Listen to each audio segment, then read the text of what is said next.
Que el Señor sea con cada uno de ustedes. También contigo. El título del mensaje de esta mañana es, escúchelo bien, Introducción a un cristianismo radical. Introducción a un cristianismo radical.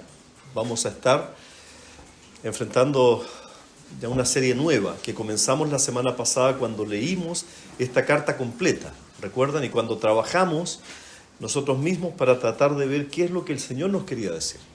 Esta mañana entonces vamos a tener la introducción a esta carta, vamos a ver un poquitito el contexto, lo que está detrás, algo muy brevemente sobre el autor porque ustedes lo conocen bastante bien, los propósitos, y vamos a desarrollar el enfoque mirando esos primeros 4 versículos del capítulo 1 de esta primera carta del apóstol Juan.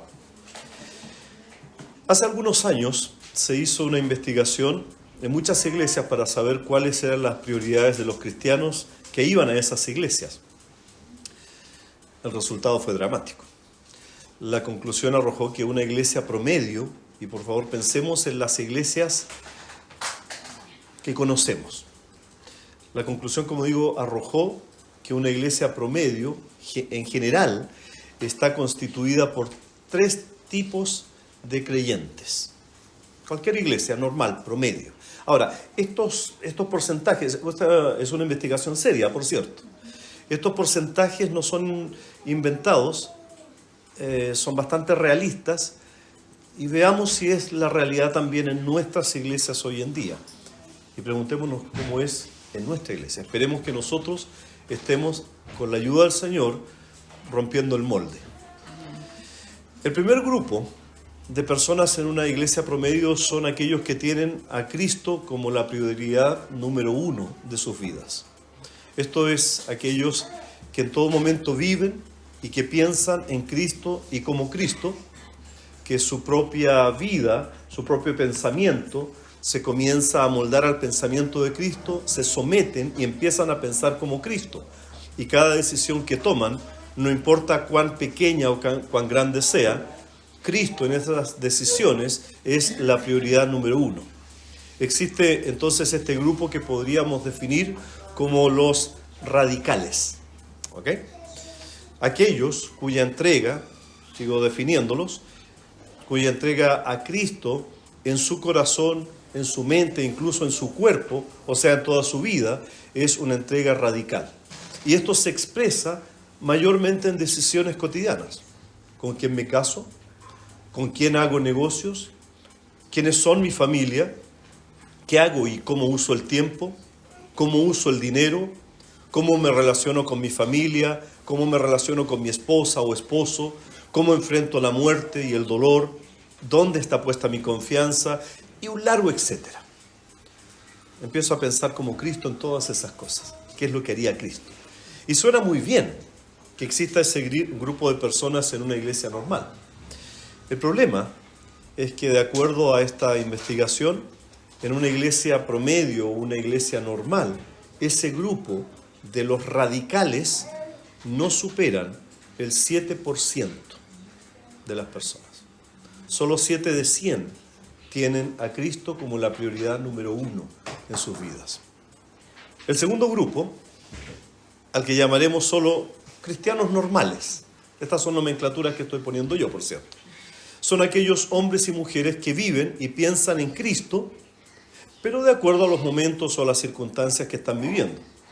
Así entonces Cristo pasa a ser una de las tantas prioridades de sus vidas. Y esas prioridades se van a ordenar de acuerdo a las circunstancias o al tiempo dedicado en un momento. Por ejemplo, de lunes a viernes, las prioridades para esos cristianos normales son el trabajo, el deporte, las actividades que no les alejan de sus propios anhelos, de todo aquello que quieren alcanzar, que no atenta con su propio desarrollo y éxito personal, de acuerdo a sus propios parámetros o también a los parámetros del mundo. Incluso hasta los sentimientos personales pueden incidir en esto. Así, Cristo no parece estar muy presente durante la semana en estos cristianos normales, porque ellos están demasiado ocupados con muchas cosas importantes de sus vidas en la tierra. Ahora, durante el fin de semana, las prioridades pueden variar. El deporte puede ser una prioridad, el descanso, las relaciones o la familia. El día domingo, sí, para estas personas, mayormente de 10 a 1, la prioridad es Cristo. Como a esa hora y ese día se enchufan en el canal celestial y sus sentimientos, sus pensamientos, sus emociones, sus decisiones y hasta su cuerpo están orientados a darle prioridad a Cristo en sus vidas en ese espacio, pero de manera bien acotada. Termina ese tiempo y vuelven a la normalidad. Entonces, Cristo es una de las prioridades que compite con otras prioridades en sus vidas y dependerá de las circunstancias o el momento o los sentimientos para ordenar esas prioridades. Este componente de cristianos normales en una iglesia promedio generalmente va del 7 al 13%. Generalmente. Entonces, algunas de sus decisiones serán muy cercanas a los principios bíblicos, dependiendo de las circunstancias o los momentos, pero otras no. Y se va a desarrollar en ellos una especie de eclecticismo, o sea, escoger lo que más les guste o lo que más les convenga, o lo que sienten en esos momentos correctos, o la mezcla de ellos según el momento. Ahora, si ustedes suman los dos grupos, ¿no es cierto?, aquellos radicales y aquellos normales, la suma de esos grupos, del primero que tienen a Cristo como prioridad número 1 de sus vidas, y el segundo que tienen a Cristo como una de las prioridades de sus vidas, el total en una iglesia promedio normalmente no supera el 20%. Y lo normal es que en una iglesia promedio sea el 20% que sostiene la vida de la iglesia por medio del servicio, de la oración, de la adoración, de la entrega, de las ofrendas, del trabajo. Los que hemos sido pastores conocemos esa realidad. No parece ser muy diferente en nuestro contexto acá, ¿no?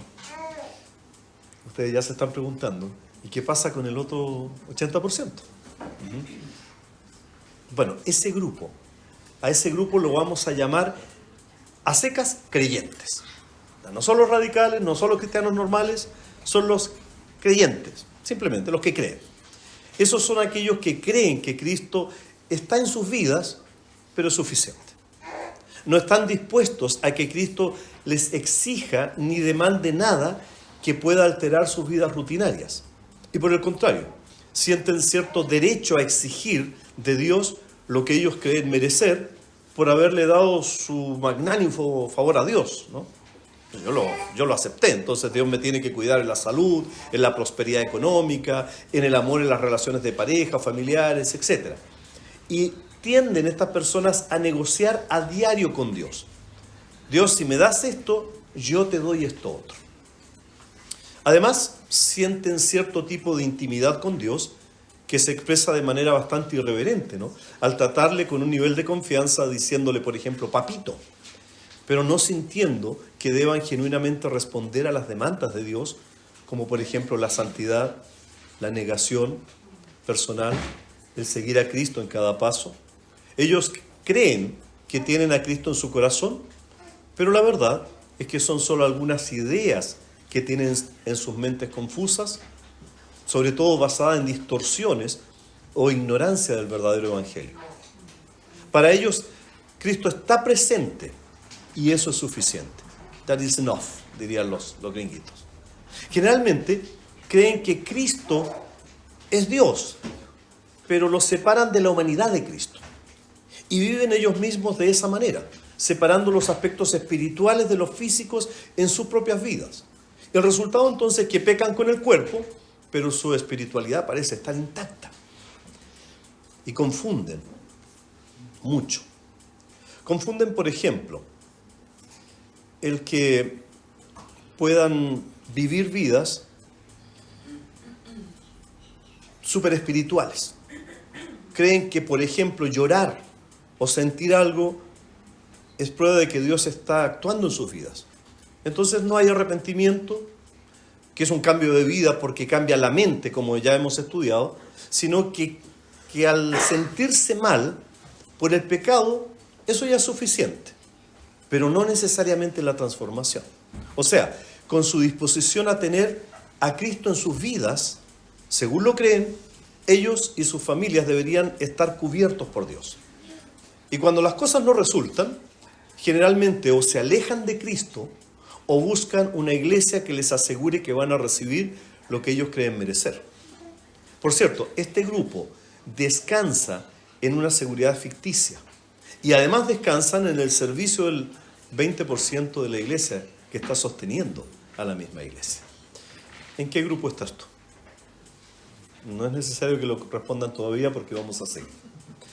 Esta carta que comenzaremos a estudiar, yo la definiría como una carta familiar que contiene un profundo llamado a un cristianismo radical.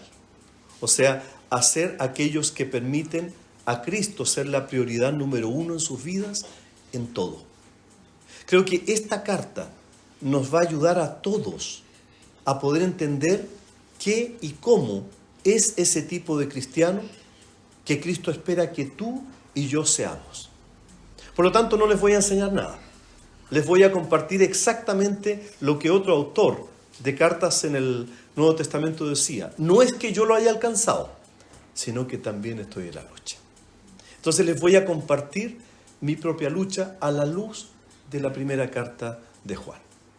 Dice un autor, Yesque, comillas, en frases sencillas, en esta carta se encuentran verdades teológicas majestuosas e ideas de gran penetración y profundidad acerca de la majestad de Dios, de su plan de rescate bondadoso y sus grandes esperanzas que Dios tiene para la vida de los creyentes. Entonces Juan nos va a compartir cuál es la esperanza que Dios tiene para tu propia vida como su hijo. Yo coincido completamente con ese autor al resumir de alguna manera la carta de Primera de Juan, porque así la resume él.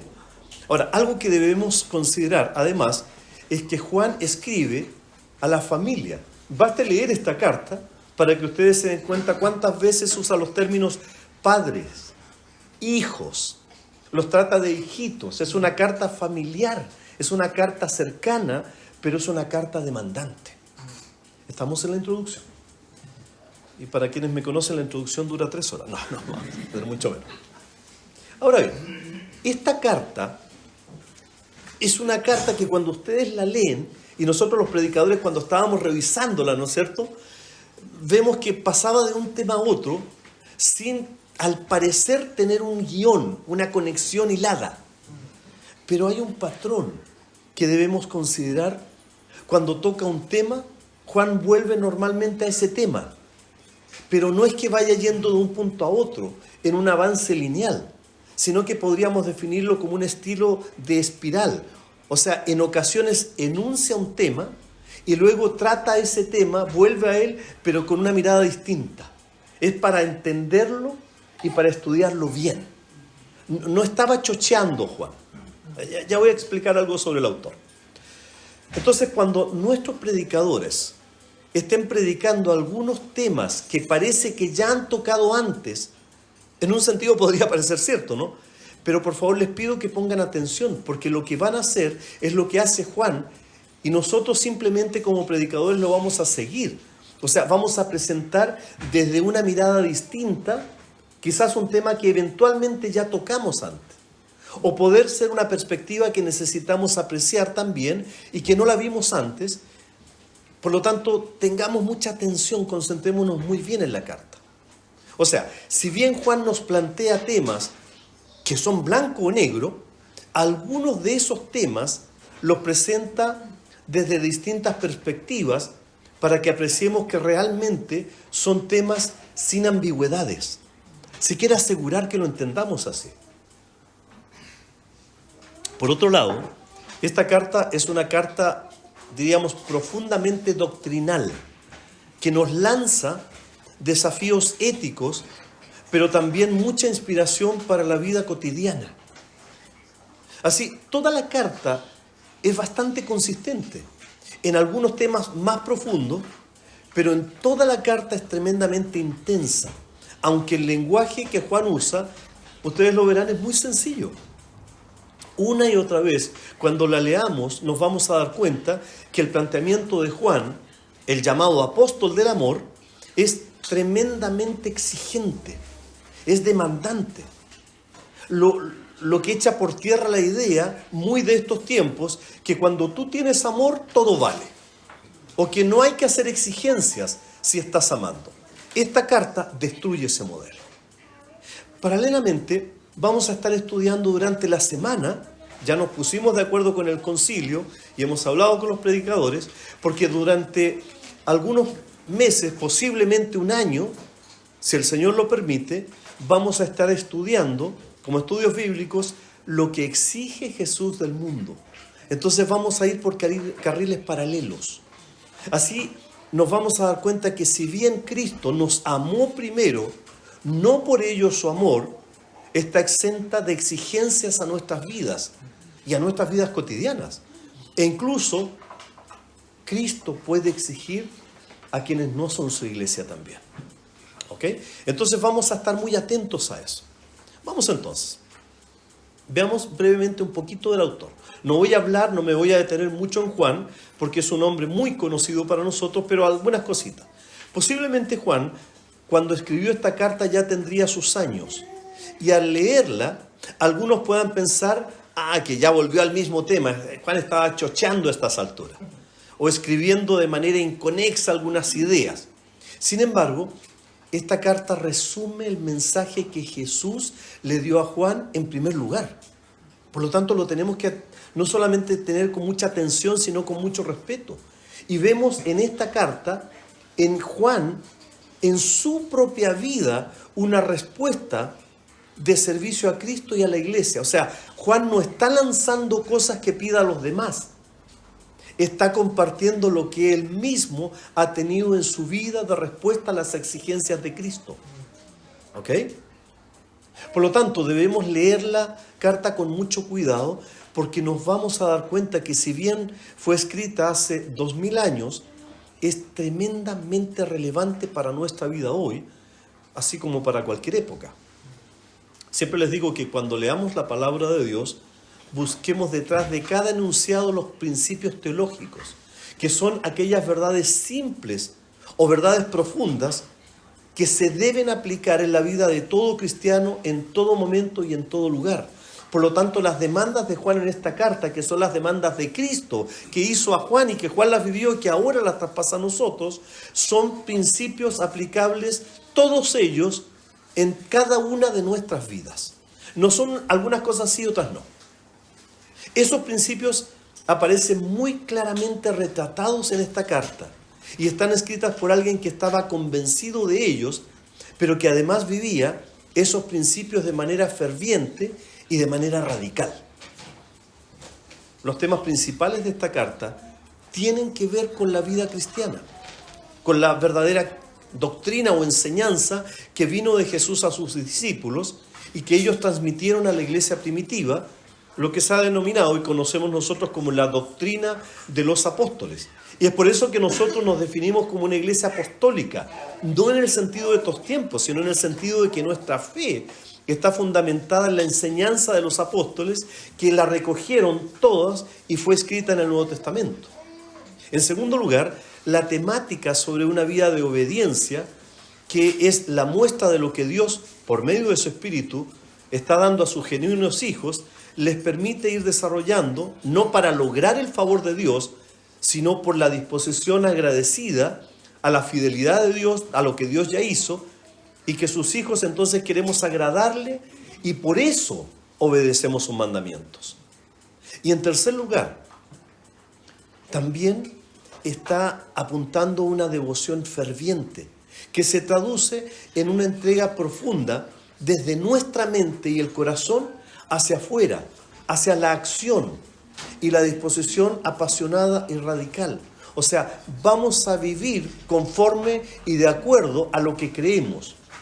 Hace algunos años atrás, cuando comenzamos a estudiar los 39 artículos, ¿qué fue el primer enunciado que hicimos? Esto es lo que enseñamos, esto es lo que creemos, y por lo tanto, de acuerdo a eso, vivimos. No estamos diciendo una cosa y haciendo otra, o por lo menos intentando.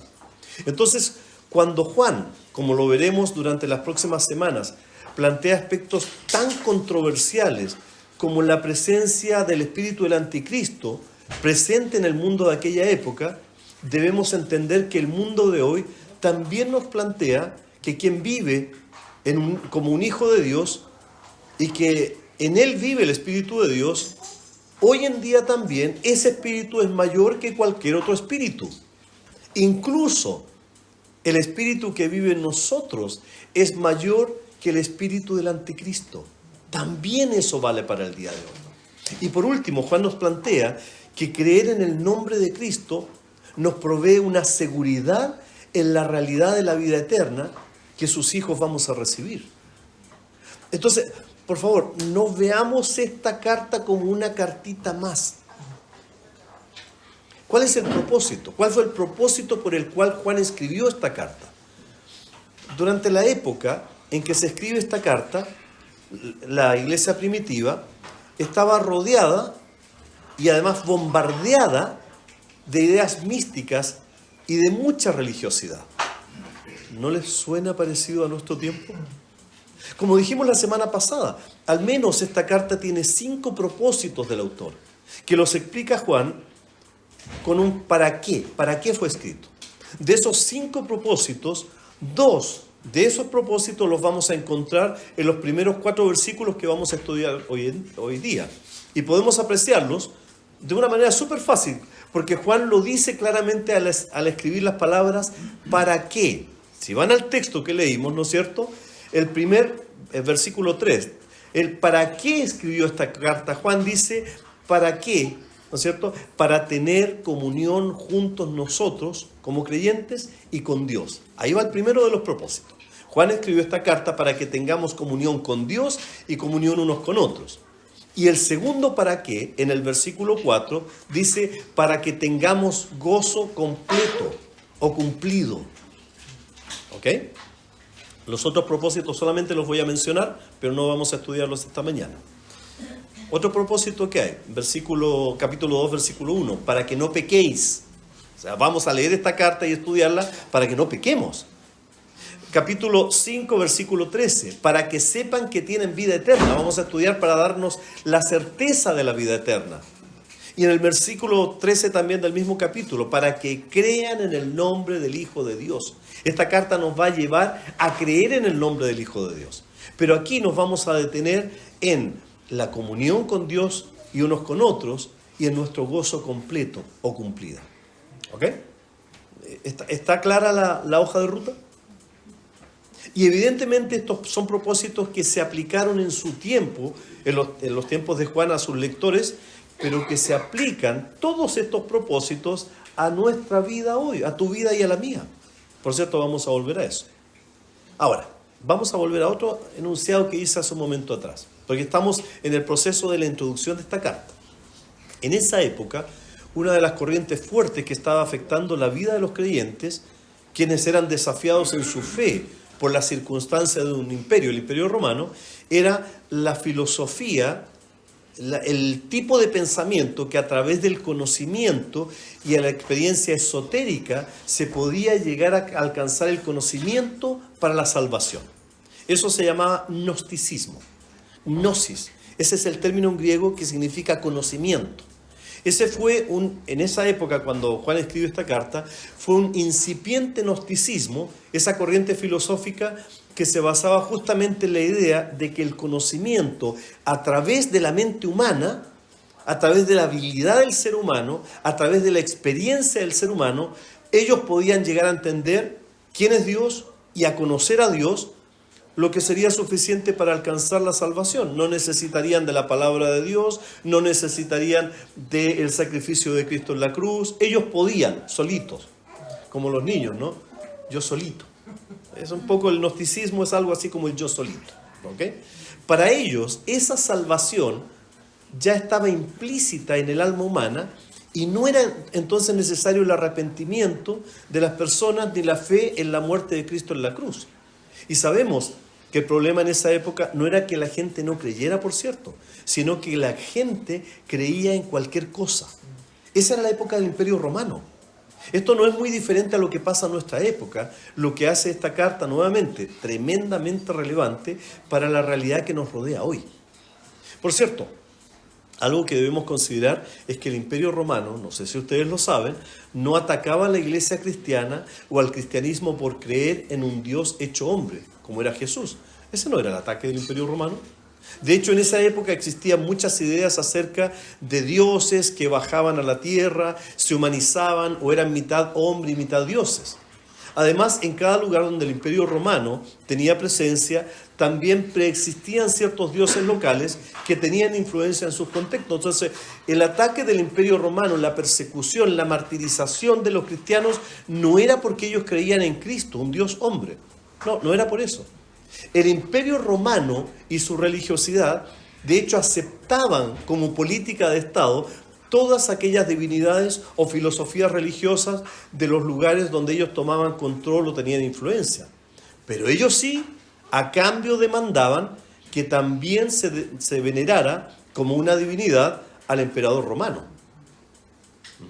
Eso no iba en conflicto con todas las religiones de la época, salvo con el cristianismo. Porque el cristianismo era la única religión que exigía, estamos hablando de exigencias y de radicalidad, que exigía una devoción profunda y ferviente, pero sobre todo exclusiva a un solo Dios, en la persona de Cristo. Eso era el problema. Juan dirige esta carta a una iglesia que estaba enfrentando esas situaciones, pero que también había sido testigo de cómo muchos que se supone eran creyentes habían abandonado la iglesia, justamente por esa exclusividad. Ese era el contexto en que estaban viviendo los cristianos de esas iglesias a las que Juan escribe. No entendían cómo personas que posiblemente habían recibido el bautismo, habían hecho algún tipo de profesión de fe, habían estado con ellos en la iglesia, habían cantado con ellos, habían levantado sus manos con ellos, habían hablado a Dios en sus oraciones y habían hablado de Dios a otros, habían tratado a Dios de una manera tan íntima como Padre Celestial o algo similar. Aquellos que habían servido tan fervientemente, ellos no entendían cómo se habían ido. ¿Cómo era posible? ¿No les ha pasado eso? Creyentes que ustedes han conocido que después ya no están en ninguna parte, pero si yo lo vi orar, yo lo vi ofrendar, yo lo vi en la iglesia, yo lo vi predicar, y hoy en día están afuera. ¿Cómo era posible esto? Aquellos que, como vimos la semana pasada en la reflexión grupal, ¿se acuerdan? Los que se fueron porque en realidad nunca fueron. Bueno, por eso es que Juan les enfatiza a tener una claridad doctrinal o teológica sobre en qué y en quién creer. Él les anima a creer, a poner su fe en Cristo y a ser obedientes a Cristo en amor. Al establecer el hecho de que Dios el Padre había enviado a su Hijo Jesucristo y ofrecerlo como sacrificio por los pecados, eso les daría el entendimiento profundo para poder no solo enfrentar la situación que estaban enfrentando, sino también el futuro que los llevaría a la eternidad. Ahora, recuerden que no solo aquellos que habían dicho ser cristianos, incluso aquellos que habían vivido externamente como cristianos estaban yendo, sino que además la misma iglesia estaba comenzando a ser perseguida. Por eso esta carta es una carta profundamente teológica, pero a la vez práctica. Es firme en cuanto a los conceptos radicales que demanda Juan, pero es pastoral por sus expresiones de profundo amor hacia quien Juan estaba escribiendo, ¿no? ¿Por qué? Por mandato del Señor Jesús, quien le manda a cuidar y a guiar en su fe a estos creyentes. Por eso los trata de hijitos, los trata con ternura porque sabe lo que están comenzando a enfrentar. Por cierto, insisto, si la iglesia cristiana comenzó a ser perseguida y los cristianos martirizados, no fue porque creyeran en un Dios más llamado Cristo, sino porque ellos aseguraban que ese Dios era el único, la única verdad digna de ser adorada. ¿Recuerdan los yo soy que estudiamos? Y ninguna otra verdad podría erigirse, ser reconocida o servida como un Dios complementario. Por lo tanto, el martirio cristiano se explica por la radicalidad en creer en Cristo y defender a Cristo como el centro de sus vidas y de sus pensamientos, y nada al lado de Él, y vivir conforme a eso. Pregunta, ¿cómo estamos viviendo nosotros? Si el Estado atacara la exclusividad de nuestra fe, ¿tendrían suficientes pruebas para condenarnos? Hoy pasa algo similar. Aunque en el mundo occidental no nos martirizan todavía por esto, pero en el Oriente sí. Por otra parte, hoy en Occidente muchos que se dicen cristianos están dispuestos a convivir con otras ideas que quizás son contrarias a la unidad de Cristo, pero muchas veces compiten con esa devoción en la misma Biblia, que la Biblia demanda de manera exclusiva. Hoy cristianos, al menos que se autodefinen así, dicen creer en Cristo, pero si están enfermos, o si tienen problemas de amor, o tienen situaciones financieras difíciles, acuden a algo más. Ese algo más pueden ser las energías, que me ordenen los chakras, la idea de que todos los caminos llevan a Dios, la deshonestidad de los negocios, la complementariedad de los tiempos para servirse a uno mismo, y cuando eso no afecta a tu propio egoísmo, servir a Dios. O sea, servir a Dios, pero complementariamente, como algo más. Ahora, volvamos a mencionar algunos de los temas teológicos que tenemos que tener presentes al leer esta carta que Juan presenta en su carta. Y me gustaría listarlos brevemente porque van a ser los que vamos a estar escuchando y aprendiendo de ellos durante las próximas semanas, pero también considerando cómo llevarlos en nuestra época a la práctica cotidiana en nuestras vidas como respuesta a estas demandas doctrinales. Vamos a ver temas como Dios es luz. ¿Qué significa esto? Los cristianos han pasado de muerte a vida y evidentemente no como fruto de su propia capacidad para ello. Dios los amó y envió a Jesús para que fuera la propiciación por sus pecados, lo que llevó a que los que estaban muertos nacieran de nuevo. Otro tema, junto con la vida, Dios les dio el espíritu y el entendimiento espiritual, así que los creyentes ya no son más del mundo, sino solo de Dios exclusivamente. Otro tema, su palabra permanece en quienes son sus hijos, y ellos permanecen en Dios, y al permanecer en Dios permanecen en la luz, porque Dios es luz. Otro tema, los cristianos conocen y aman a Dios. Otro tema, recibir vida al recibir el Espíritu y conocer a Dios lleva un comportamiento transformador que se expresa en amor a Dios, obediencia a Dios y amor unos a otros. Otro tema, los cristianos debemos vivir en amor porque Cristo nos amó primero. ¿Se dan cuenta de la cantidad de cosas que comienza a lanzar Juan y que van a tener impacto profundo en nuestras vidas cotidianas? Ahora, vamos por favor a releer estos 4 versículos que contemplan, estos primeros 4 versículos que contemplan, ¿no es cierto?, la primera parte del capítulo 1. Capítulo 1 de Juan. De primera de Juan, versículos 1 al 4. Lo que era desde el principio, lo que hemos oído, lo que hemos visto con nuestros propios ojos, lo que hemos contemplado y palparon nuestras manos tocante al verbo de vida, porque la vida fue manifestada y la hemos visto, y testificamos y os anunciamos la vida eterna, la cual estaba con el Padre y se nos manifestó.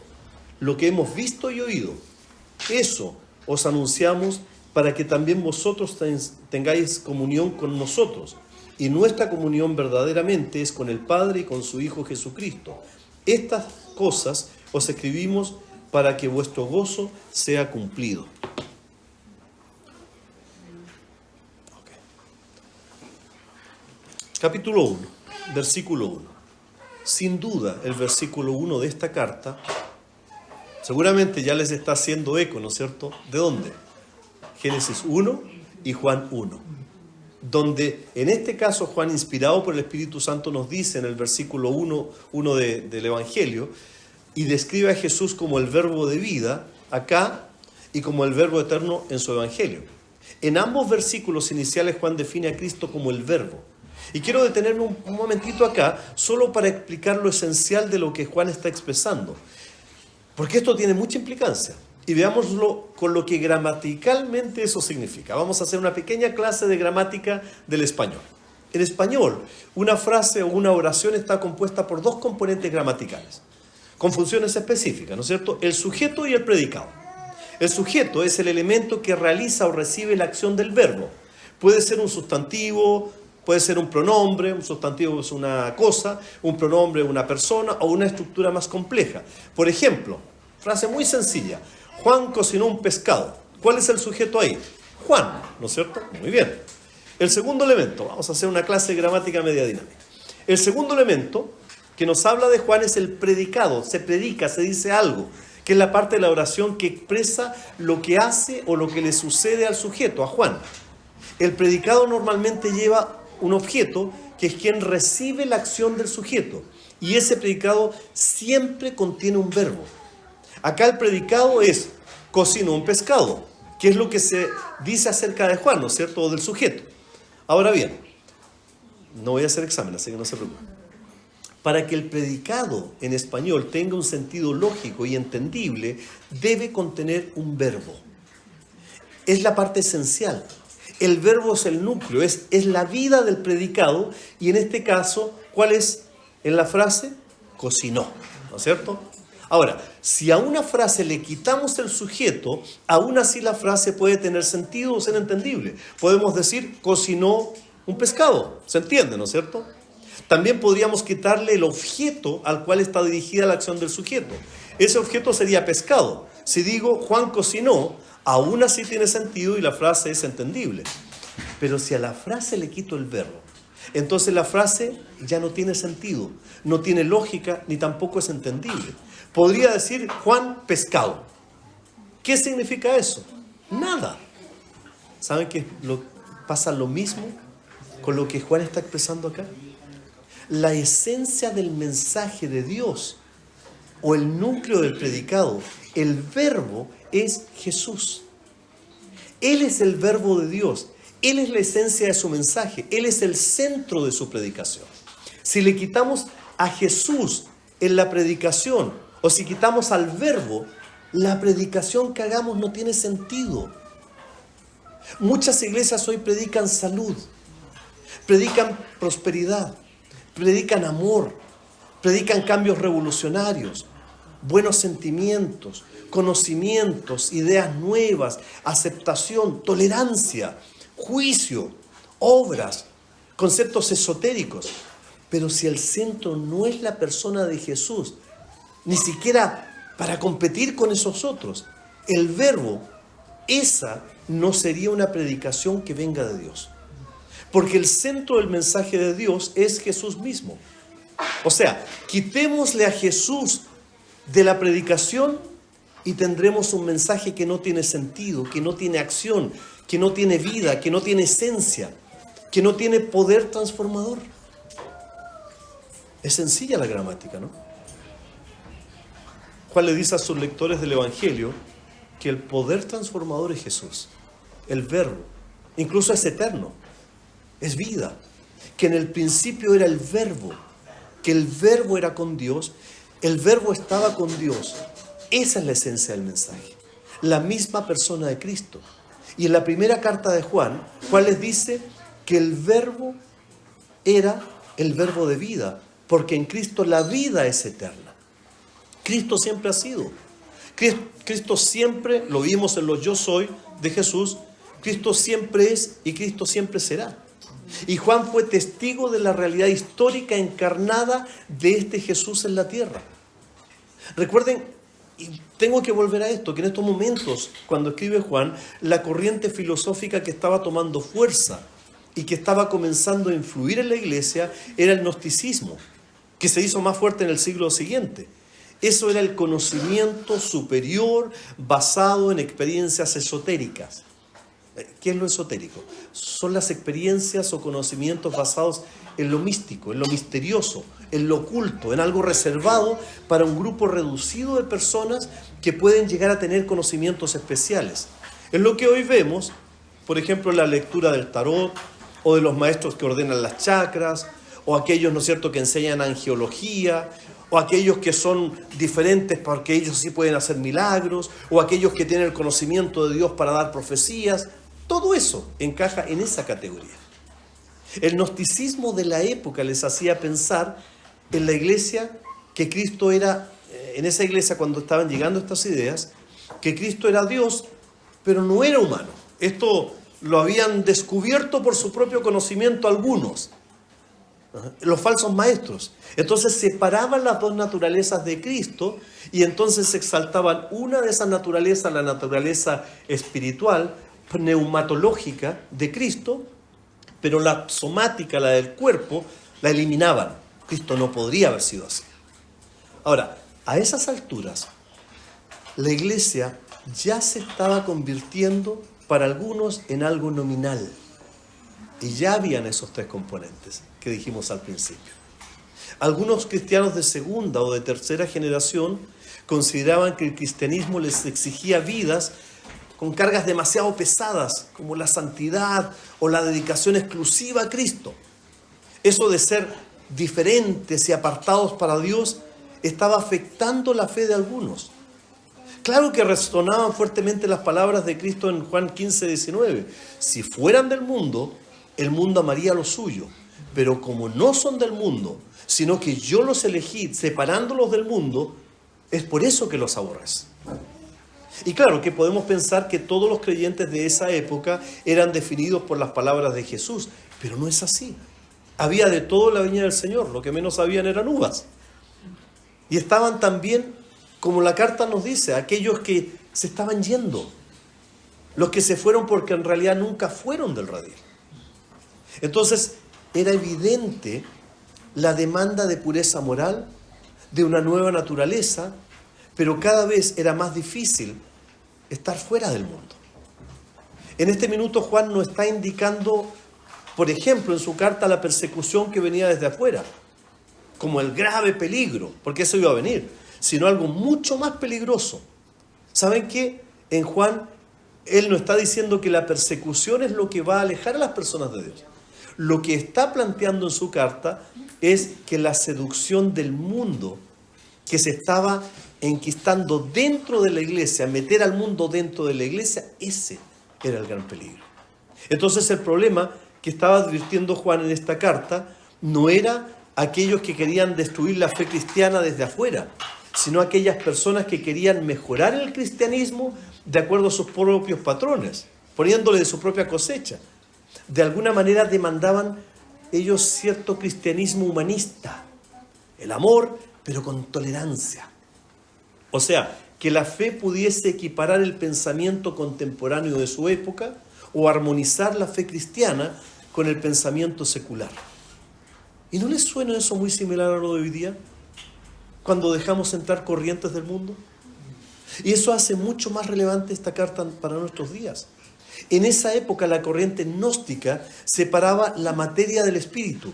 Incluso algunos despreciaban al cuerpo por ser materia. El hombre, decían, está prisionero del cuerpo y solo el espíritu era algo bueno que venía de Dios, según ellos lo creían. Pero esto les hizo creer que la naturaleza humana de Jesús no podía ser parte de la naturaleza divina y por lo tanto entonces negaron la primera y consideraron solamente la segunda como válida. Jesús solo era Dios, no hombre a la vez. Y la conexión de la gente con Él entonces debía ser solo espiritual, dejando lo corpóreo o lo carnal de lado y sin entregarse a Dios con todo su cuerpo, su alma y su mente. Ahora, evidentemente, al negar la divinidad de Cristo, negaron su encarnación, así como su resurrección. Y esto tuvo efectos en la supuesta fe de ellos. A partir del hecho de no reconocer la integridad del cristiano, se afectó la vida del creyente. Por eso Juan insiste en que la fe debe estar conectada con la práctica de la fe. Que quien le conoce debe haber en él, en su vida, un reflejo y estar en comunión con Dios lleva a la comunión con los hermanos. El que permanece en Cristo no puede permanecer pecando.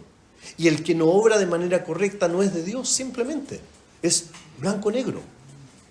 Mostramos que amamos a Dios cuando guardamos sus mandamientos en todo, y es que esto es porque uno ha nacido de nuevo y no puede practicar conscientemente el pecado. De hecho, Según Juan, el conocimiento de Dios y la obediencia a sus mandamientos van juntas, porque eso prueba que conocemos realmente a Dios, y si no, Juan lo dice con todas sus letras, somos simplemente mentirosos. La filosofía gnóstica, y aquí ya nos va a empezar a tocar mucho, se expresaba en al menos 3 maneras. Una manera era el ascetismo, o sea, el maltrato hacia el cuerpo, el sacrificio. De ahí viene la idea del celibato. Había que hacer sacrificios para poder llegar a conocer a Dios. Esa es una postura. Había una segunda postura, más al otro extremo, ¿no? Que es pensar que el cuerpo no importa, y aunque, por cierto, era del otro extremo del péndulo, era considerar que como el cuerpo es malo y estaba desconectado del espíritu, entonces se podía responder a los apetitos sin límite del cuerpo, como comer, prácticas sexuales sin límite, y hasta tener anhelo por la riqueza, lo que es la prosperidad hoy en día. Esas son otra variante, ¿ya? Pero también hay un tercer elemento, que quienes lideraban esta filosofía pretendían tener un conocimiento especial de Dios, pero sus conductas estaban muy lejos de las demandas de la ética cristiana. Y allí se fue desarrollando entonces una suerte de superespiritualidad de aquellos que creían que por medio del conocimiento y las prácticas esotéricas, esos toques de ungidos, esas experiencias superespirituales de ellos con Dios, ellos podían llegar a ser superiores. La gente ordinaria estaba demasiado involucrada en la vida diaria, pero para eso Dios había entonces escogido a aquellos que eran intelectualmente superiores. Hay un profeta y apóstol, Guillermo Maldonado, que lo dice y lo escribe literalmente. Dice, cuando estuvo Jesús en la tierra, era tal la ignorancia de sus seguidores que Jesús no les pudo revelar todo. Pero en estos tiempos nos lo ha revelado a nosotros, que somos intelectualmente superiores. Evidentemente esto dividía a las personas en 2 clases. Las que podían tener una vida realmente espiritual y el resto, el perraje, el gallinero, nosotros. Obviamente, ¿qué se afectaba con esto? La comunión cristiana. Por eso hay tanto énfasis en la comunión allí. Las Escrituras nos muestran que todo eso era simplemente filosofía humana. Sí, se estaban metiendo en la iglesia. Que el conocimiento de Dios no viene por los esfuerzos o las habilidades humanas, sino por la misma manifestación de Dios y de su Hijo a su pueblo. Y no tiene nada que ver con las experiencias esotéricas o misteriosas. Quizás una experiencia extraordinaria que podrían haber pensado que se debió a un momento de éxtasis estos maestros fue cuando, la primera lectura, cuando se transformó Jesús frente a ellos. Porque había 3 discípulos presentes allí. Uno de ellos fue justamente el autor de esta carta. Él vio a Jesús transformado. El otro fue Pedro, quien escribe acerca de ese momento especial donde en sus 5 sentidos vieron a Jesús transformarse.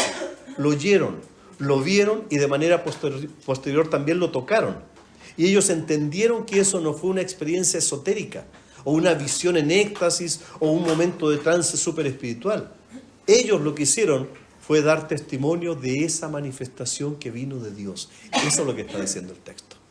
En esta carta, Juan les está planteando muy claramente que él había sido testigo de la realidad de Cristo, había sido testigo de su transformación, pero también fue Juan testigo ocular no solamente de eso, sino de la muerte de Cristo en la cruz, de su creencia en la vida eterna, en la persona de Cristo, pero también fue testigo de su resurrección, porque lo vio resucitado, lo tocaron. Y eso no se basó en una experiencia esotérica, en algo misterioso, o en una visión en un momento de trance o éxtasis, ni tampoco en una idea superpoderosa, pero basada meramente en su convicción humana, no. Por eso es que Juan reitera lo que dice el versículo 1 y el versículo 3. También lo que hemos visto y oído, no lo que hemos creído, no lo que hemos pensado, no lo que hemos imaginado, no lo que vino a partir de un éxtasis o después de haber fumado no sé qué hierba. No, lo que Juan les estaba diciendo y de lo que estaba dando testimonio era de lo que a él le constaba de manera personal, de la misma manera que los demás apóstoles y muchos discípulos de Jesús. Y los demás discípulos también vieron a Jesús, lo vieron antes y después de la muerte en la cruz, lo contemplaron e incluso le tocaron. ¿Recuerdan a Tomás? poniendo su dedo en la llaga del cuerpo resucitado de Jesús? Esa no fue una convicción que vino después de un éxtasis, porque el mismo Tomás era un incrédulo, era un escéptico por naturaleza. A él no lo iban a convencer simplemente porque algunos de sus compañeros dijeron que lo habían visto resucitado. No, él lo había visto muerto. Y él mete su dedo en la llaga del cuerpo resucitado de Cristo y no le cabe duda de la realidad de su resurrección. No solo uno le había visto al morir, a Jesús, y le había visto su cuerpo ser bajado a la cruz. Fueron muchos los testigos de esto. Eso es lo que dice Juan ahí. Damos testimonio de esta manifestación. Hermanos, ¿saben? Tengo un problema. Estoy en la mitad del mensaje. Creo que vamos a quedar hasta aquí. Porque de verdad tengo para 1 hora más. ¿Les parece si seguimos la próxima semana? Por misericordia por ustedes. ¿Sí? Ahora, ¿hay un compromiso de todos volver la próxima semana para la segunda parte? ¿A esta hora en este canal? Vamos a orar. Yo sé que hay muchas preguntas hoy día que seguramente la próxima semana con la ayuda del Señor se van a responder. Pero vamos a orar para que el Señor nos guíe. Señor, gracias porque adentrándonos en esta carta ya nos quedó grande, Señor. Ya podemos entender que aquí no hay nada misterioso, que todo fue revelado. Gracias, Señor, por tener con nosotros misericordia y porque a pesar de tener testadura, cabezas duras, Señor, tú nos quieres hacer entender esto porque va a impactar nuestras vidas. Ayúdanos, Señor, a tener paciencia, a darle vueltas a esta carta, a seguirla leyendo durante la semana, al menos estos 4 versículos, y venir preparados la próxima semana, porque hay mucho que tú nos quieres decir todavía. Que no sea, como decía Felipe, meras ideas humanas, sino que lo que retengamos sea exactamente lo que viene de ti. En el nombre de Jesús.